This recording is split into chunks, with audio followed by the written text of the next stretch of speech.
500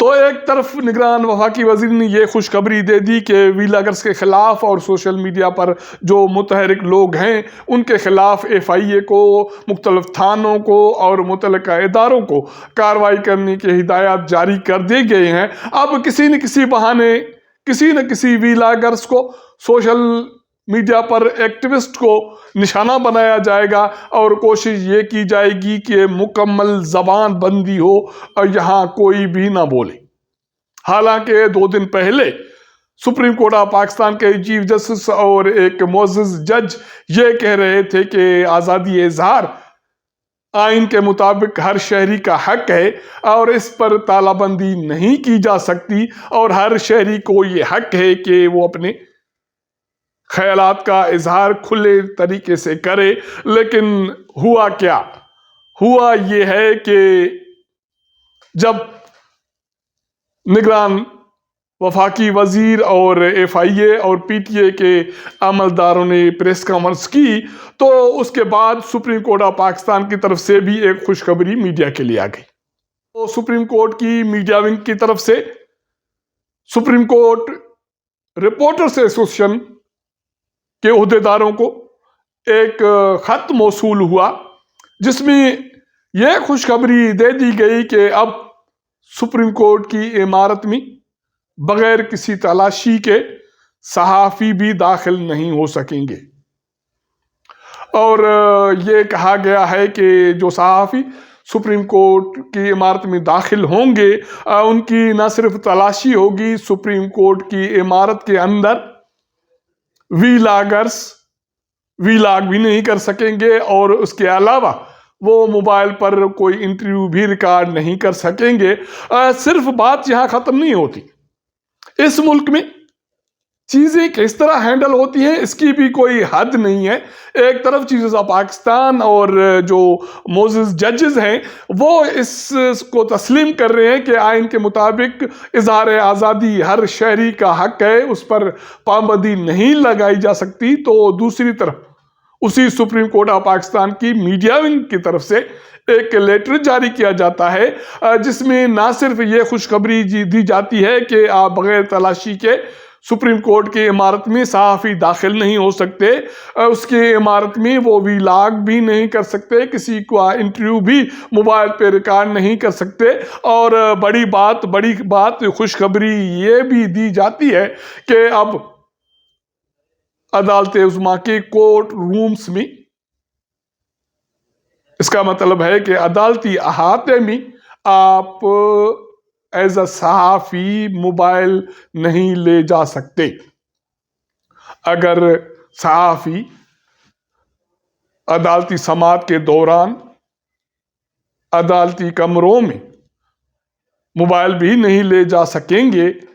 تو پھر ان کی جانے کا فائدہ کیا؟ وہ جا کے وہاں کریں گے کیا؟ اب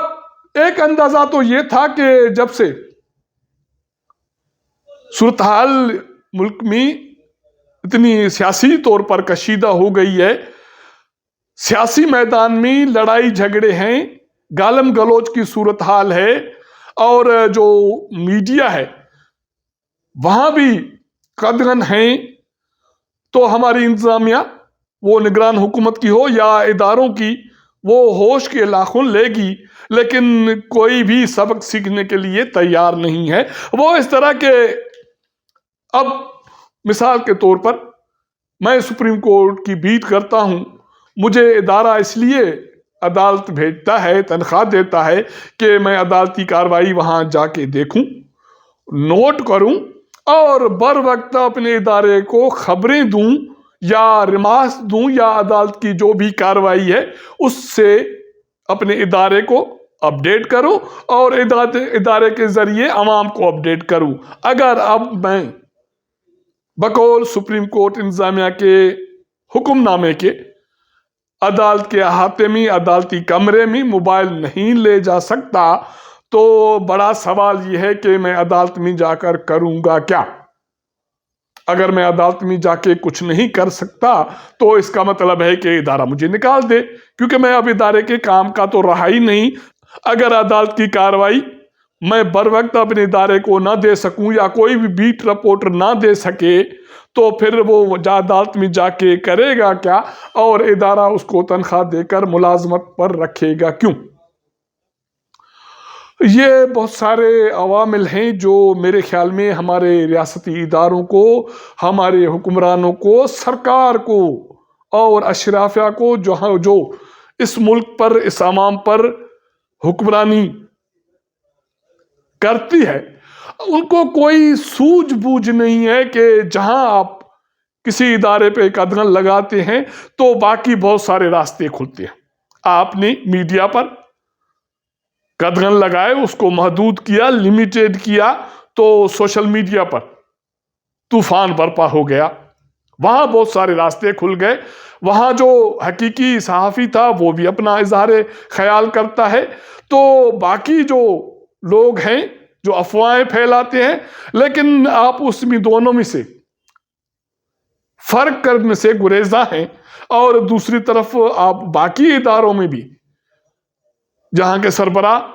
جہاں کے معزز ججز، وہ اس کو تسلیم کرتے ہیں کہ اظہار آزادی میرا رائٹ ہے، لیکن اسی ادارے کے انتظامیہ کی طرف سے میری زبان بندی کرنے کی کوشش کی جاتی ہے، تو پھر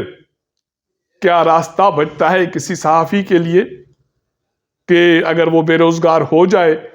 تو وہ سوشل میڈیا کا سہارا نہ لے تو پھر کرے کیا؟ سبق سیکھنے کی ضرورت ہے، اور میرے خیال میں ابھی تک تو کسی نے بھی ہوش کے ناخن نہیں لیے اور سبق سیکھنے کے لیے تیار بھی نہیں ہے، لیکن وہ وقت دور نہیں ہے میرے خیال میں کہ سبق سیکھنا پڑے گا اور ہمیں اب ہوش کے ناخن لینے پڑیں گے۔ اب تک کے لیے اتنا۔ اگر ہمارا یہ ویلاگ آپ کو پسند آئے تو اپنے دوستوں کے ساتھ ضرور شیئر کیجئے گا، اپنا فیڈ بیک دیجئے گا۔ آپ کے ساتھ ملاقات کریں گے اگلے پروگرام میں، تب تک اجازت دیجئے گا۔ اللہ حافظ۔